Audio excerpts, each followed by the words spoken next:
Sunday reflection. I want to talk about freedom today, but not the way people usually talk about it. Because when most people say freedom, they mean vacation. They mean no meetings. They mean retiring at 50 on a beach somewhere with a drink in their hand and nothing to prove. That's not what I mean. A few weeks ago, I sat at my keyboard. I miss it so much here. For almost 2 hours straight. No water, no breaks, not even sure I blinked that much. I was working on something in Logic, a fragment of sound that was almost right but not quite.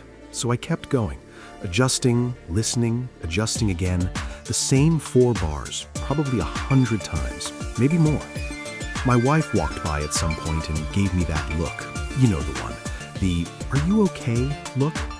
And I was, completely. Because here's the thing. Nobody asked me to be there. There was no client, no deadline, no one waiting on me. I was there because something was pulling me there. A craving, really. The need to find that sound. And when I finally did, when those 4 bars became exactly what they were supposed to be, I felt something I genuinely struggled to put into words. That, for me, is freedom. Not the absence of effort, not the absence of difficulty, the absence of guilt, the absence of pressure. Doing something because you deeply want to and having the space to do it without apologizing for it. That's my definition. But I don't think it's universal.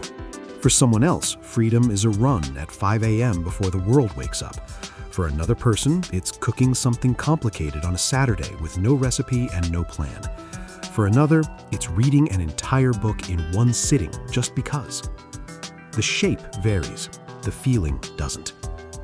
I'm here because I chose to be here, fully, without explanation. Here's what bothers me though. Most people I talk to, smart, capable, driven people, only feel that way outside of work. The run at 5 a.m., that's freedom. The Saturday in the kitchen, freedom. The 2 hours in Logic, freedom. But Monday morning, that's something else entirely. And I get it. Work has structure. Clients have needs. Teams have expectations. You can't always do exactly what you want exactly when you want it. But occasionally, does your work give you that feeling? Does it pull you in the way my keyboard pulls me in? Do you ever lose track of time because you're so deep in something that actually matters to you? Or is freedom something you've quietly moved to the weekends? I think that question is worth sitting with today. Not to make you feel bad about your job, but because if the answer is never, that's information, important information. What would it take to feel free, even occasionally, inside the work?